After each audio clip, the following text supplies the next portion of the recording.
Bonjour et bienvenue sur Croisée des chemins. Je suis ravie de vous retrouver aujourd'hui pour notre point info du jour.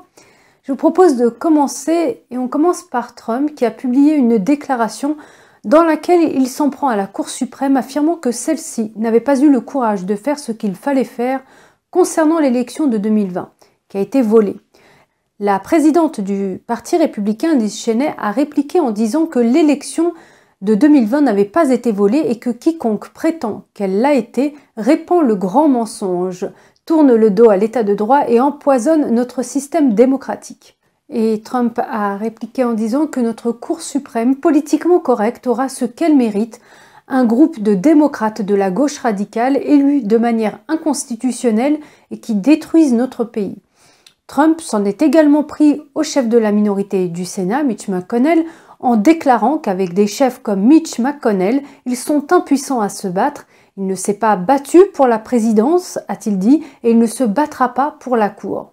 Il a ajouté « Si et quand cela se produira, j'espère que les juges se souviendront du jour où ils n'ont pas eu le courage de faire ce qu'ils auraient dû faire pour l'Amérique. » Trump a également déclaré que lorsqu'il était président, son affaire n'a pas été entendue par la plus haute juridiction en raison de l'absence de qualité pour agir. Fin de citation.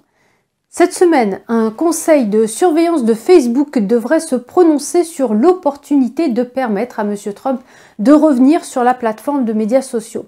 En effet, Facebook et un grand nombre d'autres plateformes de médias sociaux ont tous suspendu le président Trump. Et nous passons maintenant à la frontière. Un bateau soupçonné de trafic d'êtres humains a chaviré au large de San Diego dimanche, faisant 3 morts et des dizaines de blessés.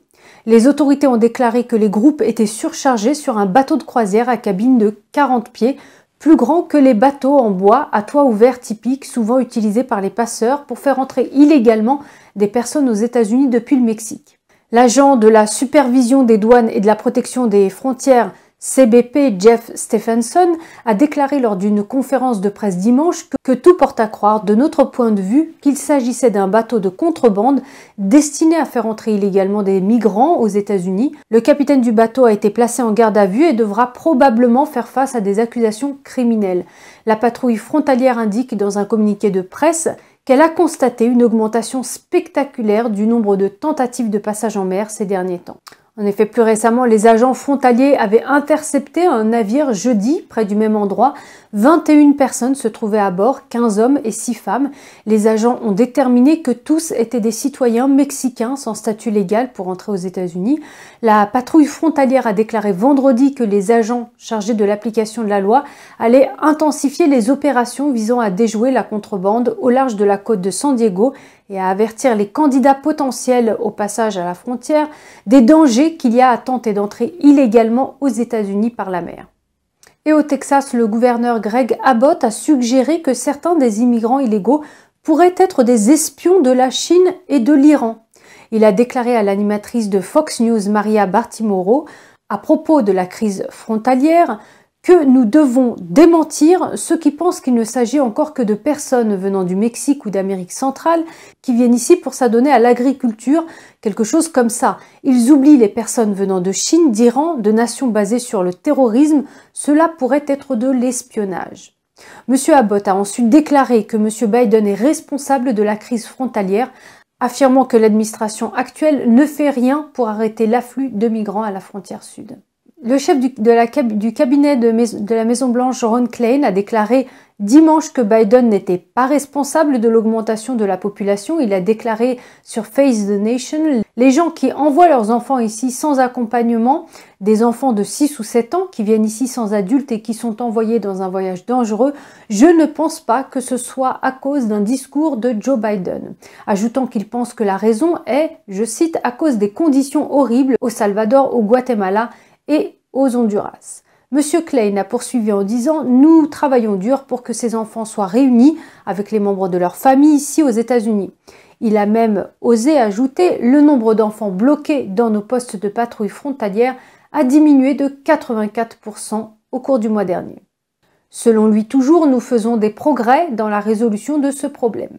De leur côté, bien évidemment, les républicains ont critiqué Biden pour la flambée de ces derniers mois, affirmant que la rhétorique et ces décrets visant à annuler les politiques d'immigration de l'ère Trump sont à l'origine de la récente augmentation des traversées illégales. En effet, près de 5000 enfants sont sous la garde de la patrouille frontalière et plus de 13 000 enfants sont actuellement sous la garde des Health and Human Services.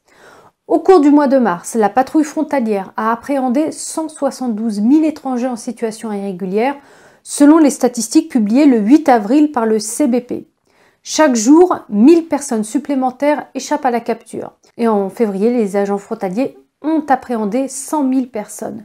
Et parlons maintenant de l'inflation. Avec toutes les discussions récentes sur les plans de dépenses massives, les craintes d'inflation augmentent, mais les messages sont contradictoires. La secrétaire au Trésor, Janet Yellen, a déclaré ce week-end que les plans de dépenses massives de M. Biden ne provoqueront pas d'inflation car elles seront étalées sur 10 ans. Elle a déclaré dans l'émission Meet the Press sur NBC qu'elle ne pensait pas que l'inflation serait un problème, ajoutant que si c'était le cas, nous avons les outils pour y faire face. C'est une position partagée par le président de la Fed, Jay Powell, qui a indiqué qu'il ne pensait pas qu'il y aurait de l'inflation. Madame Yellen a même poursuivi en disant que les plans de M. Biden sont des investissements historiques dont nous avons besoin pour rendre notre économie productive et équitable. Pourtant, des économistes comme l'ancien secrétaire du Trésor, Larry Summers, ont mis en garde contre l'inflation. Selon M.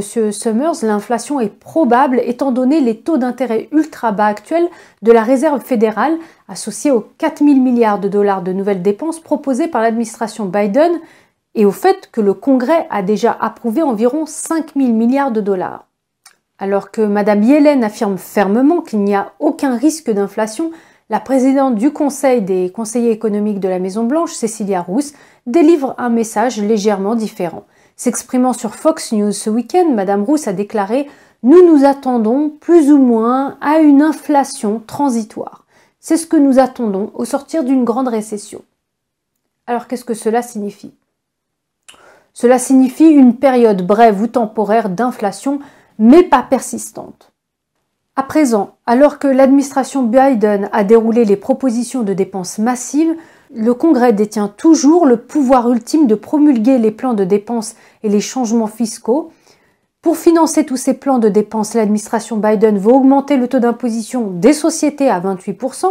La Maison-Blanche est confrontée à une bataille difficile pour convaincre les républicains et certains démocrates d'accepter ces augmentations. La sénatrice républicaine Susan Collins a indiqué ce week-end qu'elle n'était pas favorable à ces hausses d'impôts. Elle a déclaré à l'émission State of the Union de CNN « Je ne soutiendrai pas le fait que les entreprises américaines payent à nouveau le taux d'imposition sur les sociétés le plus élevé parmi les pays développés du monde », ajoutant que cela signifie que les emplois partiraient à nouveau à l'étranger. Elle a toutefois montré son soutien à la contre-proposition d'un demi-milliard de dollars présentée par les républicains. Madame Collins a déclaré qu'elle pense que maintenant que les républicains ont fait une offre raisonnable, c'est au président de nous faire une contre-offre. Elle a poursuivi en notant que la proposition actuelle poussée par la Maison-Blanche s'élève à plus de 4 000 milliards de dollars, ajoutant que c'est le montant que nous avons dépensé pour gagner la Seconde Guerre mondiale. C'est donc un montant énorme si l'on prend à la fois les parties traditionnelles de l'infrastructure de base et l'énorme expansion des programmes sociaux que le président préconise. Quant à la crainte que l'augmentation de l'impôt sur les sociétés n'incite les entreprises à délocaliser leur argent, certains appellent à une augmentation de l'impôt minimum mondial. La présidente du Conseil des conseillers économiques de la Maison-Blanche, Cecilia Rouse, a également déclaré que l'idée est d'assurer que les sociétés payent juste leur part, de combler certaines lacunes, ce qui signifie que davantage de sociétés placent en fait leur argent à l'étranger, hors du sol américain. Le but est d'avoir un impôt minimum mondial afin que, selon elle, nous puissions travailler avec le reste de nos partenaires commerciaux et ce, afin que nous travaillions avec le reste du monde pour que les sociétés payent leur juste part dans le monde entier. En réalité, ce n'est pas la première fois que l'augmentation de l'impôt minimum mondial est évoquée.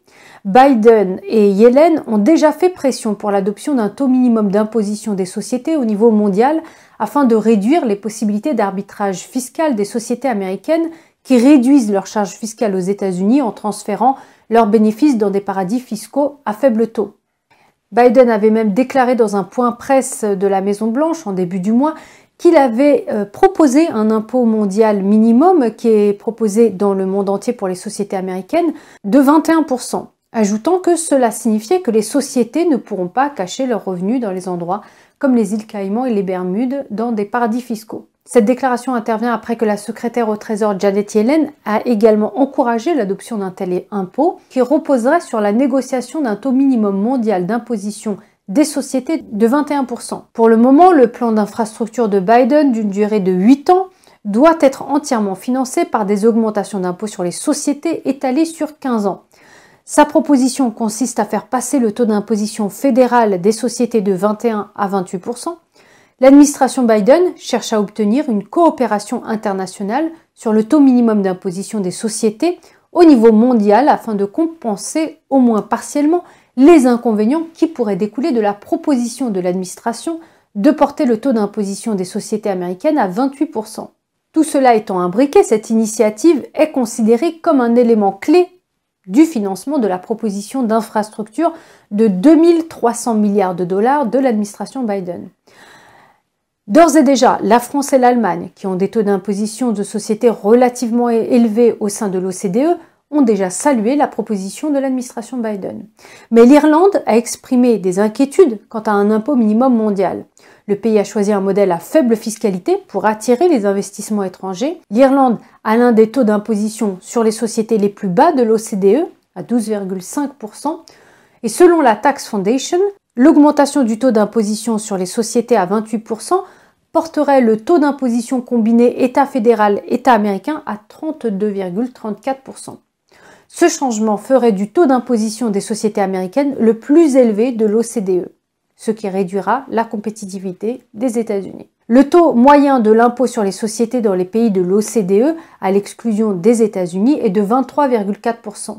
Tax Foundation a déclaré dans un rapport, je cite, « Contrairement aux affirmations de la proposition concernant une course vers le bas sur les taux d'imposition des sociétés, les réductions des taux d'imposition des sociétés ont atteint un plateau depuis plus d'une décennie. » Fin de citation. Pour cela, Biden et les démocrates devront convaincre au moins 10 républicains du Sénat d'adopter leur projet de loi sur l'infrastructure. Ils pourraient également le faire passer sans le soutien bipartisan, en recourant une fois de plus à la réconciliation budgétaire. Mais dans ce cas, ils devraient convaincre tous les démocrates de s'y rallier. Et le sénateur Joe Manchin a déjà indiqué qu'il était opposé à une hausse d'impôts aussi importante. Disons qu'il pourrait l'envisager si elle était portée à 25% au lieu de 28%. Affaire à suivre. Voilà, Croisée des chemins, c'est fini pour aujourd'hui. Merci d'avoir été à l'écoute, merci de votre présence. Prenez soin de vous et je vous dis à très bientôt. Au revoir.